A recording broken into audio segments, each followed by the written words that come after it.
أعوذ بالله من الشيطان الرجيم.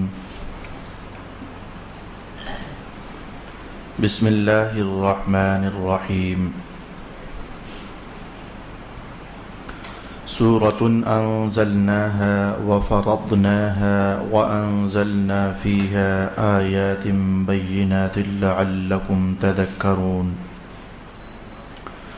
الزانية والزاني فاجلدوا كل واحد منهما 100 جلدة ولا تأخذكم بهما رأفة في دين الله إن كنتم تؤمنون بالله واليوم الآخر وليشهد عذابهما طائفة من المؤمنين. الزاني لا ينكح إلا زانية أو مشركة والزانية لا ينكحها إلا زان أو مشرك وحرم ذلك على المؤمنين. صدق الله مولانا العظيم. الصلاة والسلام عليك يا سيدي يا رسول الله. الصلاة والسلام عليك يا سيدي يا حبيب الله. الصلاة والسلام عليك يا سيدي يا شفيع المذنبين وعلى آلك وأصحابك يا سيدي يا رحمة للعالمين.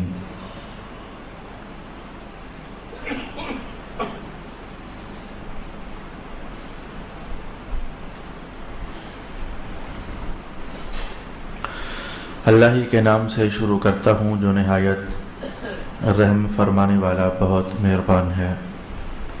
یہ ہے وہ صورت جو ہم نے نازل فرمائی اور ہم نے اس کے احکام کو فرض کیا اور ہم نے اس میں واضح آیتیں نازل فرمائیں تاکہ تم نصیحت حاصل کرو.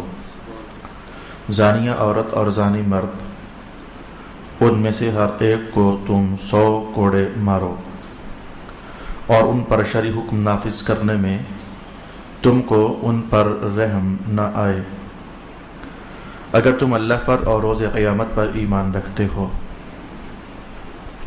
اور ان کی سزا کے وقت مسلمانوں کی ایک جماعت حاضر ہونی چاہیے. زانی مرد صرف زانیہ عورت یا مشرکہ عورت سے نکاح کرے گا اور زانیہ عورت صرف زانی مرد یا مشرک مرد سے نکاح کرے گی اور مومنوں پر اس نکاح کو حرام کر دیا گیا ہے. صدق اللہ مولانا العظیم. اللہ تعالیٰ کا فضل اور رحمت اور کرم 17ویں سپارے تک قرآن حکیم کے اسباق اور احکام کی منازل اس کی توفیق سے طے ہو چکی. 18واں سپارہ اس کی کرم نوازیوں سے آج ہم پڑھنے کے لائق ہوئے. 18ویں سپارے کے اندر 2 صورتیں بڑی نازل کی گئیں. پہلی صورت کا نام سورۃ المؤمنون ہے، دوسری صورت کا نام سورۃ النور ہے. سورۃ المؤمنون جمعرات کے دروس قرآن کی نشست میں شروع ہو چکی ہے. 4-5 نشستیں اس کی ہم سیکھ چکے ہیں. سورۃ النور جمعۃ المبارک کی نشستوں میں بیان کرنے کا ارادہ ہوا اور اللہ سے توفیق مانگی. دونوں صورتیں اہمیت کی حامل ہیں لیکن سورۃ نور کے اندر کچھ زیادہ ہی ہے جسے ہمیں سیکھنا چاہیے. اس لالچ میں کہ جمعۃ المبارک کی نشستوں میں اطراف سے دور دراز سے بھی لوگ آئے ہوتے ہیں، اللہ تعالیٰ قرآن حکیم کے زیادہ فوائد اکثر لوگوں کو عطا فرما دے. اس لالچ اور حرص میں سورۃ نور کو پھر جمعرات کی نشست میں نہیں بلکہ جمعۃ المبارک کی نشست میں نے شروع کرنے کا ارادہ کیا اور اللہ تعالیٰ سے توفیق مانگی. ایک حدیث جو تھوڑی دیر کے بعد میں کہوں گا اور جب محفل ختم ہونے سے قریب ہوگی تو پھر کہوں گا. اس بات کی اہمیت مسلمانوں کے دلوں میں بیدار کرنے کے لیے کہ سورۃ نور کا سیکھنا کس قدر ضروری ہے. رسول پاک علیہ الصلوۃ والسلام نے بڑی تلقین فرمائی ہے سورۃ نور کے حوالے سے. اور صورتیں بھی ہیں جن کے بارے میں بڑی تلقین ہوئی ہے، وہ بھی انشاءاللہ العزیز کچھ تو ان میں سے بیان ہو چکی ہیں، کچھ انشاءاللہ آئندہ زمانوں میں بیان ہو جائیں گے. آپ جانتے ہیں کہ آیات بینات کی تلاوت تو صرف برکت حاصل کرنے کے لیے آج واقع ہوئی ہے. احکام اور مسائل ہم بالکل آج نہیں سیکھ سکیں گے. آج تو یہ ہوگا کہ سورۃ نور کی کچھ تعارفی حیثیت ہم جاننا چاہیں گے، اور کچھ بنیادی باتیں جاننے کے بعد ایسا ہو جاتا ہے کہ پوری سورت کا سیکھنا آسان ہو جاتا ہے۔ سب سے پہلی چیز عرض کرنا چاہوں گا کہ سورۃ نور، اس کا نام ہی سورۃ النور ہے۔ سرکار دو عالم علیہ الصلوۃ والسلام کے دور پاک ہی میں اس کا نام سورۃ النور تھا۔ رسول پاک علیہ الصلوۃ والسلام نے خود اپنی زبان نور سے اس سورت کو نور ہی کا نام ارشاد فرمایا تھا۔ ان قریب حدیث کے الفاظ ہم سیکھنا چاہیں گے۔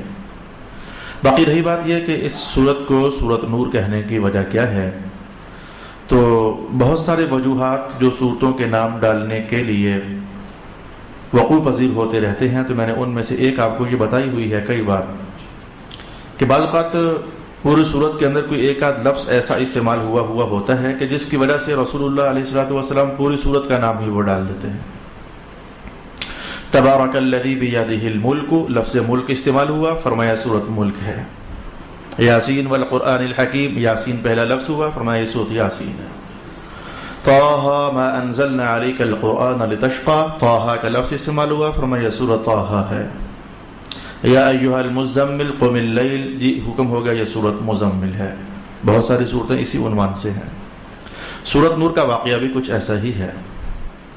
ٹھیک چند رکوعوں کے بعد ایک آیت آنے والی ہے جس کے اندر بڑا دوہرا عنوان بیان کیا گیا اور بڑا چمکدار عنوان بیان کیا گیا، جو میں نے کہا ایسا ہی ہے، اور وہ شروع یہاں سے ہوتا ہے، اللہ نور السماوات والارض، اللہ زمین و آسمان کو نور عطا فرمانے والا ہے۔ تو چونکہ یہ لفظ وہاں استعمال ہوا سورت نور میں، اس لیے اس سورت کا نام ہی سورت نور ڈال دیا گیا۔ اس سورت کے بڑے آداب ہیں، اس سورت میں بڑے فضائل ہیں، اس سورت میں بڑے احکام ہیں۔ کہا جاتا ہے کہ پورا قرآن سیکھنے کے لائق ہے، غلط نہیں ہے، صحیح کہا جاتا ہے۔ لیکن اگر آپ مجھ سے یہ پوچھنا چاہیں کہ قرآن حکیم میں ٹو دی پوائنٹ کتنی باتیں ہیں جو کہ ہمیں یوں کہا گیا ہے کہ یہ کرو اور یہ نہ کرو، تو جواب ہوگا 500 آیات ہیں۔ قرآن حکیم کی 6666 آیات میں سے لگ بھگ، یہ فگر کم زیادہ اختلاف رائے کے ساتھ ہے، الغرض 6000 آیات میں سے جن آیات میں احکام بیان ہوئے وہ 500 آیات ہیں۔ نماز پڑھو، روزہ رکھو، زکوٰۃ ادا کرو، حج ادا کرو، 500 آیات ہیں۔ باقی رہی جو باقی آیات ہیں ان میں کیا ہے؟ بھائی ان میں موسیٰ علیہ السلام کی باتیں ہیں، عیسیٰ علیہ السلام کی باتیں ہیں، ان کی اقوام کے تذکرے ہیں، جناب ابراہیم علیہ السلام کا معاملہ حضرت اسماعیل کے ساتھ قربانی والا وہ بیان کیا گیا ہے، یوسف علیہ السلام کا جیل میں جانا اور ان کی زندگی کے تلخ حالات اور احوال بیان کیے گئے ہیں، پہلی اقوام کے تذکرے کیے گئے ہیں، نبیوں کی دعوتوں کو بیان کیا گیا ہے، کچھ موت کی باتیں کہی گئی ہیں، کچھ جنت کے تذکرے چھیڑے گئے ہیں، کچھ دوزخ کے احوال اور ہولناکیاں بیان کیے گئے ہیں، کچھ مرنے کی کہانیاں بیان کی گئی ہیں، کچھ آخرت کے احوال بیان کیے گئے ہیں، کچھ اللہ کی صفات بیان کی گئی ہیں، اللہ کے جلالی صفات کا بیان ہے، اللہ کی جمالیاتی صفات کا بیان ہے، اللہ کی ذاتی صفات کا بیان ہے۔ الغرض وہ ڈھیروں دوسرے احکام ہیں، وہ ڈھیروں دوسری باتیں ہیں جو باقی 5500 کے قریب آیات کے اندر بیان کی گئیں۔ تو 500 کے قریب آیات بنتی ہیں کہ جن میں بڑی خاص طور پر ائمہ تفسیر نے بڑی بحث کی ان آیات پر، اور کہا جا سکتا ہے کہ شریعت پاک کا 80% حصہ تقریباً میرے ذاتی مطالعے کے مطابق، زیادہ یا کم بھی ہو سکتا ہے، یا کسی مفسر کا قول نہیں پیش کر رہا، جو اپنا مختصر مطالعہ ہے اس کے حوالے سے، ان 500 آیات سے 80% مذہب پاک جو ہے وہ تیار کیا گیا ہے۔ اس قدر زیادہ وسعت ان 500 آیات کے اندر اللہ پاک نے رکھی ہے۔ تو میں نے کہا سورۃ نور ان 500 آیات والی صورتوں میں سے ایک ہے کہ جس کے اندر رسول اللہ علیہ السلام نے بڑی اہمیت اور شد و مد کے ساتھ اسے سیکھنے کا حکم ارشاد فرمایا۔ حضرت عمر ابن الخطاب رضی اللہ تعالیٰ عنہ 6 صورتوں کا نام لیا کرتے تھے، آپ فرمایا کرتے تھے کہ یہ 6 صورت، ویسے پورا قرآن سیکھو، رسول پاک علیہ السلام نے پورا قرآن سیکھنے ہی کی بات فرمائی، من تعلم القرآن وعلمہ خیرکم من تعلم القرآن وعلمہ، بہترین بندہ ہے جو قرآن سیکھتا ہے اور قرآن سکھاتا ہے۔ تو پورا قرآن ہی مراد ہے۔ حضور رحمت عالم نے بھی پورا قرآن ہی اللہ سے سیکھا اور قوم کو سکھا دیا۔ ویسے تو پورا قرآن رہنمائی ہے، دانائی ہے، حکمت ہے، بصیرت ہے، توانائی ہے، وغیرہ وغیرہ، لیکن یہ 6 صورتیں خاص کر کے جناب عمر ابن الخطاب ارشاد فرمایا کرتے تھے سیکھا کرو۔ فرماتے سورۃ البقرہ سیکھو، پھر فرماتے سورۃ النساء سیکھو، پھر فرماتے سورۃ المائدہ سیکھو، پھر فرماتے سورۃ النور سیکھو، اور پھر فرماتے سورۃ الحج سیکھو، اور ایک الگ درجے میں کسی اور موقع پر سورہ احزاب کا نام بھی آپ لیا کرتے تھے۔ اور صورتیں بھی ہیں جن میں احکام ڈھیروں ڈھیر بیان فرمائے گئے، لیکن یہ 6 صورتیں خاص کر کے اگر کوئی صاحب قرآن پاک سے احکام سمیت سیکھتا ہے تو لگتا ہے ایسے ہے کہ جو باقی صورتوں کے اندر بیان ہوا وہ تقریباً ان کے اندر بیان ہو ہی جاتا ہے۔ جیسے سورہ تحریم ہے، سورہ طلاق ہے، تو طلاقوں کے احوال جو ہیں وہ دوسرے سپارے کے اندر سورہ بقرہ کے اندر بھی بیان ہوئے ہیں۔ البتہ یہ 6 صورتیں جو ہیں بہت زیادہ اہمیت کی حامل ہیں، یعنی یہ 6 صورتیں ہیں کہ جن کو سیکھ کر بندہ کہہ سکتا ہے کہ میں نے مذہب کا بہت سارا حصہ پڑھ لیا ہے اور سیکھ لیا ہے، جس میں گھریلو زندگی بھی ہے، جس میں تجارتی عنوانات بھی ہیں، جس میں لین دین کی باتیں بھی ہیں، جس میں قرض دینے اور لینے کے احکام بھی بیان ہوئے ہیں، جس میں اجارہ داریاں، جس میں اعارہ داریاں، جس میں وکالہ داریاں، اور جس کے اندر قدر کفالہ کے احکام بھی بیان فرمائے گئے۔ یعنی بہت سارے عنوانات ہیں ہمارے مذہب کے جو ان 6 صورتوں میں سے پڑھے جا سکتے ہیں۔ تو جناب عمر ابن الخطاب رضی اللہ تعالی عنہ نے یہ 6 صورتوں کا نام بڑی اہمیت کے ساتھ لیا کہ انہیں اپنی زندگی میں سیکھنے کا اہتمام کیا جائے۔ حضرت ابو وائل فرماتے ہیں کہ میں ایک موقع پر حج کے سفر میں تھا، اور جناب حضرت عبداللہ ابن عباس رضی اللہ تعالی عنہ آپ بھی تشریف فرما ہوئے تھے، تو ہم رکاب ہو گئے، ہم سفر ہو گئے۔ تو جناب عبداللہ ابن عباس حج کے سفر میں جہاں بھی اکٹھے ہوتے، یعنی ظاہر ہے کہ رہائش تو بھلے اپنی اپنی ہی صحیح اس دور کے مطابق بھی، لیکن ہماری ملاقات اکثر ہوتی ہے۔ تو جب بھی ہماری ملاقات ہوتی تو میں دیکھتا کہ عبداللہ ابن عباس جدھر بھی بیٹھے ہوئے ہیں وہ سورۃ نور کی کوئی نہ کوئی آیت چھیڑ دیتے، اور پھر اس پر جو کچھ رسول اللہ علیہ السلام سے سیکھا ہوتا تو بیان کرنے لگ جاتے۔ تو 1 نشست، 2 نشستیں، 3 نشستیں، میرے ساتھ ایک ساتھی تھا، جناب ابو وائل فرماتے ہیں کہ میرے ساتھ ایک ساتھی تھا، تو جب ابن عباس سورۃ نور کا درس دیتے تو اس کے منہ میرا ساتھی ان الفاظ میں تبصرہ کرتا، یار اس بندے کو دیکھو کیسے اس کے منہ سے نور جھڑ رہا ہے، اور اس بندے کو دیکھو کیسے یہ موتی رول رہا ہے، اور اس طرح کے جملے بول کر کے تو جناب عبداللہ ابن عباس کو داد دیا کرتا تھا۔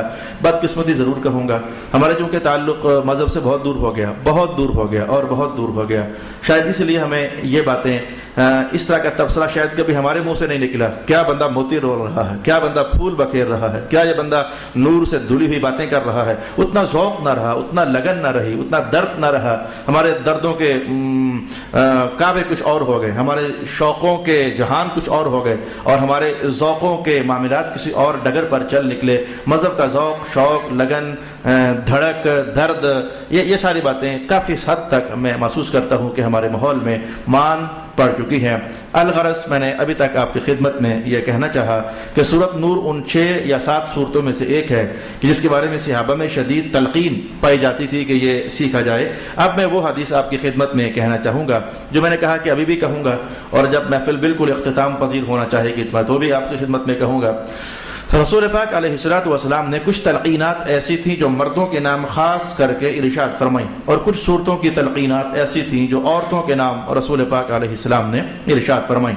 مردوں کے لیے تو آپ حضور کے الفاظ یہ تھے کہ آپ نے فرمایا کہ اپنے مردوں کو سورۃ المائدہ سکھایا کرو۔ سورۃ المائدہ یہ احکام کے اعتبار سے آخری زمانوں میں اور آخری صورت ہے جو کہ نازل ہوئی، حتیٰ کہ اسی کے اندر وہ آیت ہے سورۃ المائدہ کے اندر، الیوم اکملت لکم دینکم واتممت علیکم نعمتی ورضیت لکم الاسلام دینا، ہم نے دین مکمل کر دیا۔ وہ اسی سورۃ المائدہ کے اندر وہ آیت ہے۔ تو سورۃ المائدہ کہا جا سکتا ہے کہ یہ دین پاک کے اختتامی مراحل والی سورت ہے۔ اس میں احکام جو ہیں وہ بڑے نچوڑ کر، بلکہ اگر کوئی ناسخ بنتا تھا، اگر کوئی منسوخ بنتا تھا تو اس میں اس کا جائزہ اچھے طریقے سے لیا جا سکتا ہے۔ تو رسول اللہ علیہ الصلوۃ والسلام نے مردوں کے حوالے سے تو خاص کر کے سورۃ المائدہ سیکھنے کا حکم ارشاد فرمایا، اور خواتین کے حوالے سے 2 صورتیں تھیں، ایک کے بارے میں فرمایا یہ سکھانا، اور ایک کے بارے میں بتایا کہ یہ نہ سکھانا۔ حالانکہ گناہ نہیں تھا، کچھ بھی ایسا نہیں تھا، اگر آج بھی خاتون سیکھتی ہے تو گناہ نہیں ہے، لیکن بس میرے حضور کی اپنی احتیاطیں تھیں۔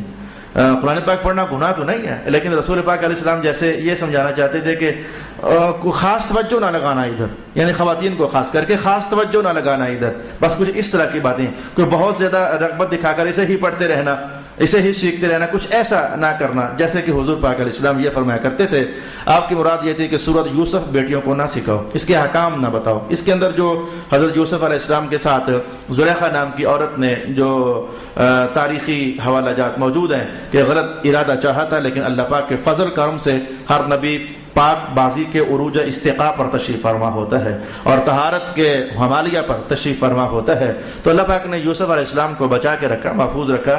کچھ اس طرح کی باتیں تھیں, کچھ عورتوں کے مکر و فریب کی کہانیاں تھیں. یہ جو زلیخا نام کی عورت ہے, اس نے جو ہیلا سازیاں کی تھی, کچھ اس کا تذکرہ اس کے اندر ہے. تو رسول پاک علیہ السلام نے فرمایا کہ اپنی بیٹیوں کو, اپنی خواتین کو یہ صورت تو نہ بتانا, البتہ یہ ہے کہ سورۃ نور سکھانا. یہ ہے وہ جملہ جس کی خاطر میں نے یہ حدیث کے الفاظ آپ کے لیے تلاوت فرما کیے کہ سورۃ نور اپنی بیٹیوں کو, اپنی خواتین کو سکھانا. اب آپ لوگ جو ہو یقیناً عالم نہیں ہو, اور اگر کسی کو کچھ علم ہے بھی تو ڈھیروں باتیں آپ محسوس کرتی ہو خود کہ ایسی ہیں کہ شاید ہم کس منہ سے اپنی بیٹی کو سکھائیں. آپ تو اپنی بیٹی کو یہ تک نہیں بتا سکتے کہ بیٹی بالغ کیسے ہوتی ہے. بیٹی تو بیٹی ہے, آپ میں اتنی ہمت نہیں ہے, مذہبی ہمت, کہ آپ اپنے بیٹوں کو بتا سکو بیٹا تو بالغ کب ہوگا. اور 2-3-4 نشانیاں شریعت پاک نے ارشاد فرمائی ہیں. آپ بلا وجہ کے کوئی حیادار ایسے واقعہ ہوئے ہو, ویسے وہ ٹیلی ویژن پر ہر رنگ چلے, کوئی حیاداری بے حیائی نہیں ہے. آپ کی بیٹیاں بھی ساتھ بیٹھ کر دیکھیں, آپ کی بہویں بھی ساتھ بیٹھ کر دیکھیں, وہاں کا ننگ بڑنگ شاید آپ کے اندر کے احساسی حیا کو بیدار نہ کرے. لیکن جب قرآن حکیم کی باتیں یا مذہب کی باتیں, اتنا آپ میں ہمت نہیں ہے, اپنے آپ کو جھانک کر دیکھ لو. میں کوئی غلط بات تو نہیں کر رہا. 2-4 بندے نکلیں گے شاید جن میں اپنے بیٹوں اور بیٹیوں کے نام یہ پیغام دینے کی ہمت ہوگی کہ بیٹی اور بیٹا تو اب بالغ ہو چکا ہے, یہ نشانیاں تجھ میں ہیں یا کہ نہیں ہیں, اب تجھ پر سارا اسلام فرض ہو چکا ہے, اب تجھ پر سارے دین کے احکام لاگو ہو چکے ہیں. 1-2 باپ بھی بڑی مشکل سے شاید اس نشست میں نکل پائیں.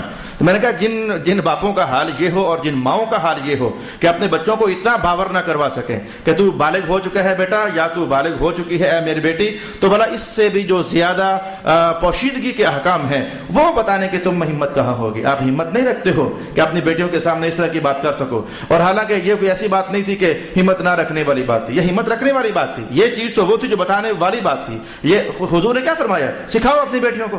تو یہ حضور کا فرمان کیا بتاتا ہے کہ اپنی بیٹیوں کو بتانا ہے. حضور رحمت عالم کو یہ قول مبارک کیا رہنمائی دیتا ہے, اپنی بچیوں کو سکھانا ہے. جو چیز سکھانے کا باقاعدہ حکم دیا گیا تو اس سے بہت پہلے کی چھوٹی سی بات آپ نہیں بتا سکتے. تو بھلا اس میں جب کہ زنا کے حکام ہیں, جب کہ اور بہت سارے خفیہ حکام ہیں, وہ آپ بتانے کی ہمت کیا پاتے ہو, نہیں پاتے ہو. لہٰذا میرا ایک مشورہ یاد رکھو میرے بھائی, اب جب کہ اللہ تعالیٰ نے توفیق سے نواز دیا, میرے اوپر بھی وہ وقت آ گیا اور آپ کے لیے بھی وہ زمانہ بن گیا کہ سورۃ نور ترتیب سے چلتے ہماری باقاعدہ گفتگو اور دروس کا حصہ بن گیا. تو چلو ایسا تو کر سکتے ہو نا کہ اللہ تعالیٰ نے آج کے دور میں ہر گھر میں کمپیوٹر رکھا ہوا ہے, ہر گھر میں LCD رکھی ہوئی ہے, ہر گھر میں LED ٹیلی ویژن رکھے ہوئے ہیں. تو USB کا سہارا لو, اپنے نوید صاحب سے رابطے میں رہو. جو احکام بہت زیادہ تو نہیں, جو تھوڑے بہت ٹوٹے پھوٹے انداز میں مجھے میسر ہو سکیں گے تو میں وہ بیان کروں گا. تو اگر آپ خود ہمت نہیں رکھتے تو وہ لے کر اپنی بیگمات کو دو, اپنے گھر کی کسی سیانی خاتون کو دو کہ یہ پورے ہفتے کے اندر آپ نے یہ 1-2 بار لیسن خود بھی سننا ہے اور بیٹیوں کو بھی سکھانا ہے. کم از کم یہ کام تو آپ کر سکتے ہو. چلو ڈائریکٹ نہیں تو انڈائریکٹلی رسول پاک صلی اللہ علیہ وآلہ وسلم کا یہ حکم مبارک آپ اسے نبھا سکتے ہو. نبھارو گے تو اچھے رہو گے میرے دوست. وگرنہ ہماری بیٹیاں بہویں بن کر اوروں کے گھروں میں چلی جاتی ہیں لیکن انہیں دین کی الف بے بھی نہیں پتہ ہوتی, جبکہ 16 سال ہم نے اسکولوں کالجوں کے دھکے دلوائے ہوتے ہیں انہیں.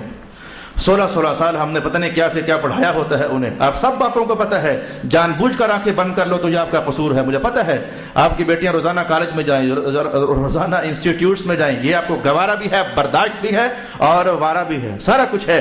لیکن اگر نہیں وارا, نہیں گوارا, نہیں تو یہ بس یہ وہ جو کہ رسول پاک علیہ الصلوۃ والسلام نے ارشاد فرمایا. اللہ پاک نے موقع بنا دیا ہے, اس موقع کو بھرپور انجوائے کریں اور اپنی بیگمات تک یہ احکام پہنچائیں تاکہ رسول اللہ علیہ السلام جو کچھ چاہتے تھے, کوئی خاص بات تھی نا, گھر چلانے کے حوالے سے بڑے احکام ہیں اس کے اندر, کوئی خاص بات تھی نا جس کی طرف رسول اللہ علیہ السلام اشارہ فرما رہے تھے, کوئی خاص بات ہی نہیں ہے. حضور کا فرمان ہی کافی ہے, یہ سب سے خاص بات یہی ہے. میں کہتا ہوں کوئی خاص بات نہ ہو تو اتنا کیا کافی نہیں ہے کہ رسول پاک علیہ الصلوۃ والسلام نے ارشاد فرما دیا ہے. تو آپ نے فرمایا کہ اپنے مردوں کو سورۃ المائدہ سکھاؤ اور اپنی بیٹیوں خواتین کو سورۃ النور سکھاؤ. میں آج اچانک ہنسا اس لیے ہوں کہ ابھی میں کہیں آپ کو سورۃ واقعہ کی حدیث بتاؤں نا تو پھر سارے سکھاؤ گے جا کر, وہ تمہارے رولے پھنسے ہوئے ہیں, مسلمانوں تمہارے رولے پھنسے ہوئے ہیں. میں کہوں نا سورۃ واقعہ سکھاؤ, سارے تیار ہو جاؤ گے. وہ حدیث یہ ہے کہ رسول اللہ علیہ السلام نے فرمایا کہ جس بندے کا رزق تنگ ہو گیا نا تو وہ اپنے گھر کی خواتین سے کہے کہ سورۃ واقعہ پڑھا کرو, تیرانی سورۃ واقعہ پڑھا کر, بیگم سورۃ واقعہ پڑھا کرو, اللہ رزق کھول دے گا. شاید یہ سارے جا کر بتا دو, شاید یہ سارے ہمت کر لو, روٹی پانی کھل جائے, دال ساگ کھل جائے, شاید یہ سارا کہنا چاہو گے. لیکن یہ بھی اسی طلب سے کہو, یہ بھی اسی رغبت سے کہو, یہ بھی اسی جذبے سے کہو کہ بیگم ماں، اماں، بہن، بیٹی، یہ بھی رسول اللہ علیہ السلام ہی نے فرمایا ہے۔ سورۃ واقعہ اگر خواتین کو پڑھنے کی بات ہے تو یہ بھی خواتین کے لیے خاص پڑھنے کی بات ہے۔ تو میں نے کہا کہ سورۃ نور کی اہمیت ان تمام تر باتوں سے سیکھی جا سکتی ہے اور سمجھی جا سکتی ہے۔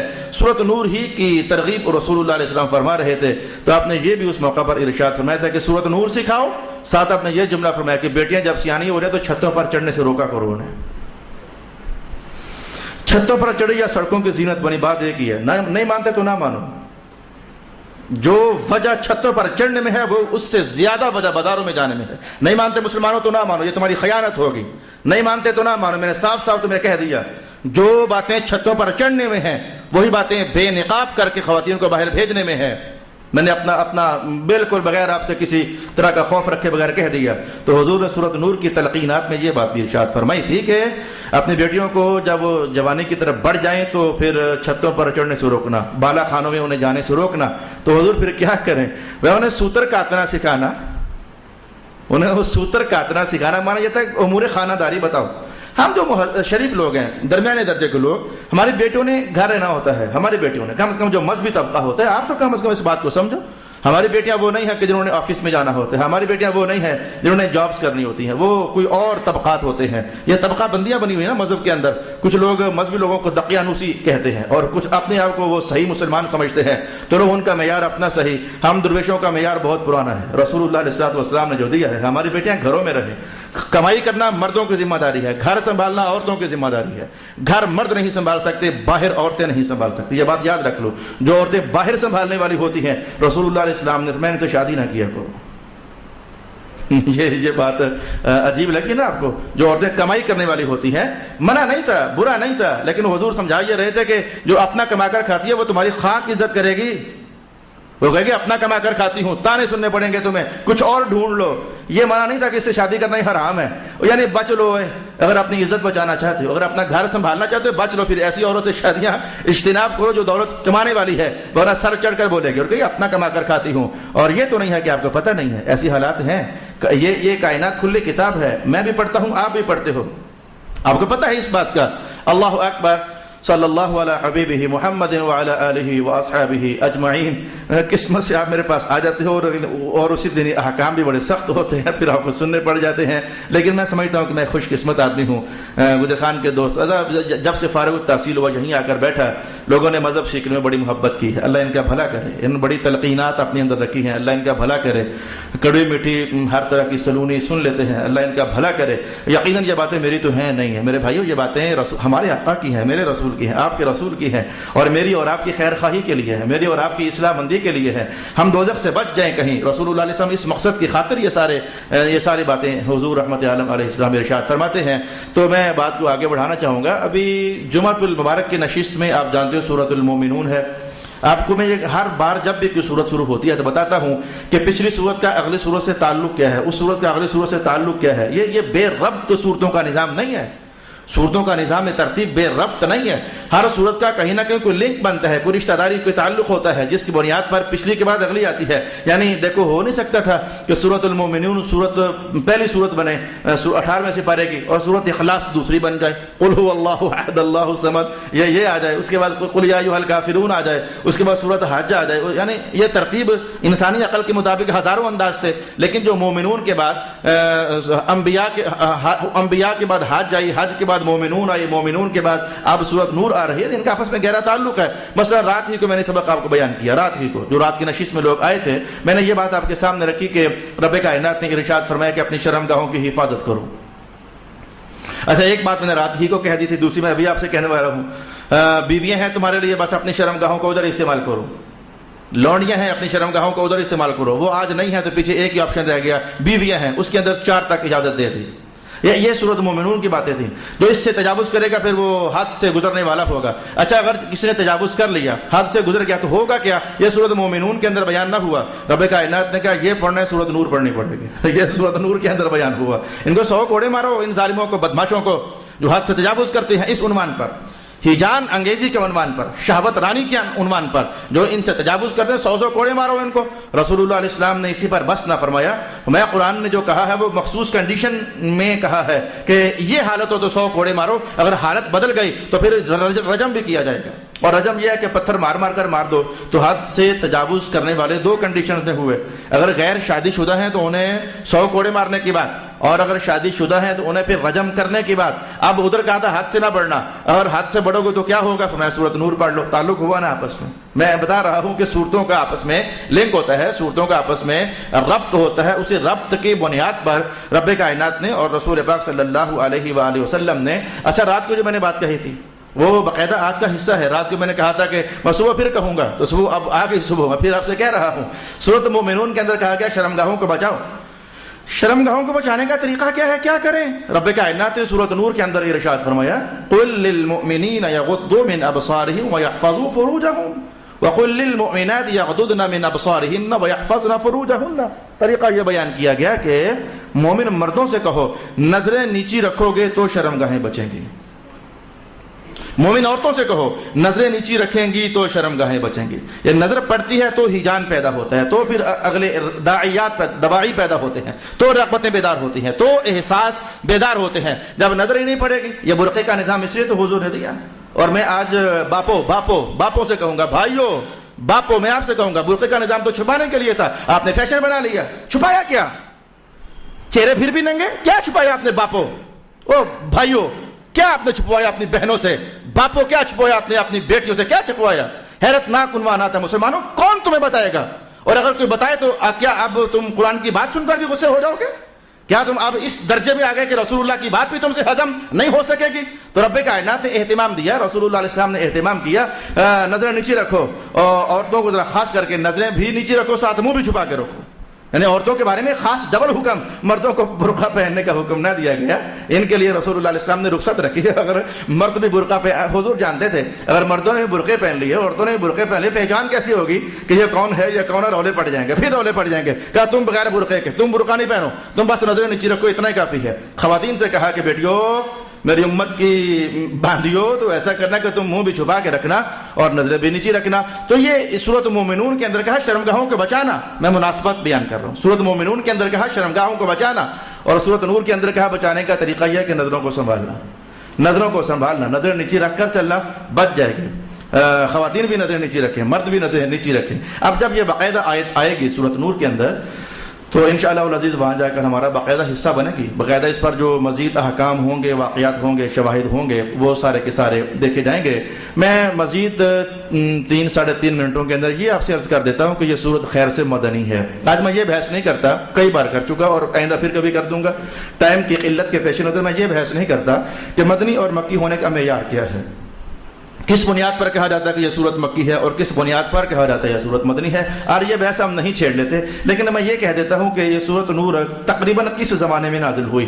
اگر آپ میں سے کسی کا ذوق مطالعہ ہے، وہ پڑھنے کا ذوق رکھتا ہو، تو کسی حدیث میں آپ یہ پڑھو گے کہ یہ غزوہ مریسی کے موقع پر نازل ہوئی، اور کسی حدیث میں آپ یہ پڑھو گے کہ غزوہ بنی مستلق کے موقع پر نازل ہوئی۔ اور میری بہت کوشش رہتی ہے جب کہیں حدیث میں کانٹرڈکشن پیدا ہو، بظاہر یہ حدیث ایک ہی عنوان کو یوں کہے اور وہی حدیث ایک اور حدیث اسی عنوان کو کسی اور طریقے سے کہے، سمجھ نہ آئے کہ واقعہ ایک ہے تو اب ہوا یا اب ہوا، تو میری پوری کوشش ہوتی ہے کہ آپ کو بتاؤں کہ یہ تضاد نہیں ہے، اصل میں سمجھنے کا فرق ہے۔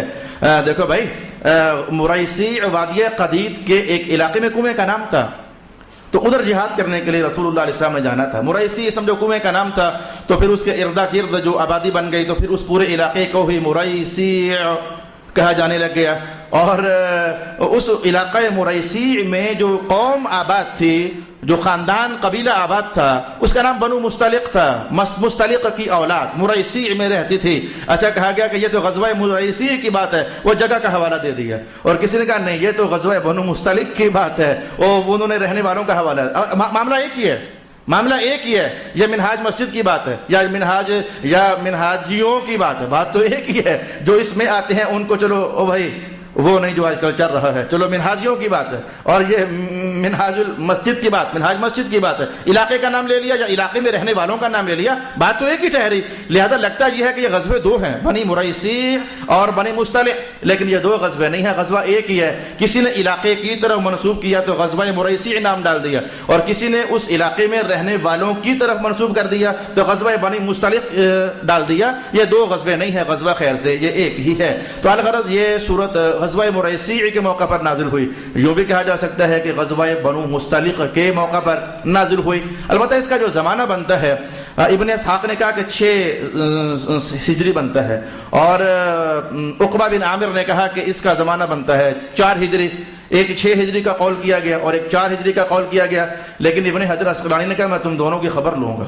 ابن حجر عسقلانی نے کہا کہ میں خبر لوں گا. انہوں نے واقعات، شواہد، دلائل اکٹھے کی، اور اکٹھے کرنے کے بعد کہا تحقیقی بات یہ ہے جس نے کہا 6 اس کے قلم سے حرکت الٹی ہو گئی، اور جس نے کہا 4 اس کا قلم بھی تھڑک گیا. اصل ماجرا یہ ہے کہ یہ صورت 5 ہجری کو نازل ہوئی. اور ابن حجر عسقلانی بے شمار دلائل کے ساتھ یہ جملہ بولتے ہیں کہ یہ غزوہ خندق اور غزوہ بنی مصطلق یہ اگڑ پچھڑ ہی تو ہوا تھا.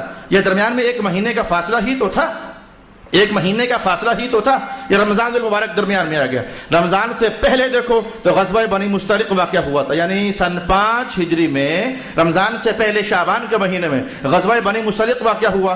اور رمضان گزرا تو آگے شوال میں جو مہینہ ابھی یہ گزر گیا، اب تو شوال کے بعد والا مہینہ شروع ہو گیا. تو شوال کے مہینے میں غزوہ خندق واقعہ ہوا. تو یہ دونوں تو آپس میں بہن بھائی ہیں. یا غزوہ خندق ہوا یا پھر غزوہ بنی مصطلق ہوا. تو جب دونوں میں سے ایک 5 ہجری میں ہے تو دوسرا بھی تو 5 ہی ہجری میں ہوگا. یا ابن حجر عسقلانی ہے وہ دلائل اکٹھے کرتے کرتے آپ نے یہ بات ارشاد فرمائی. تو آج کے تعارفی کلمات میں ہم نے اگلی بات یہ سیکھی ہے کہ غزوہ بنی مصطلق کے موقع پر، یا اگر فگر میں پڑھنا چاہو تو سن 5 ہجری میں سورۃ نور جو ہے وہ نازل کی گئی. یہ 6 ہجری کا قول کیا گیا لیکن اسے رد کر دیا گیا.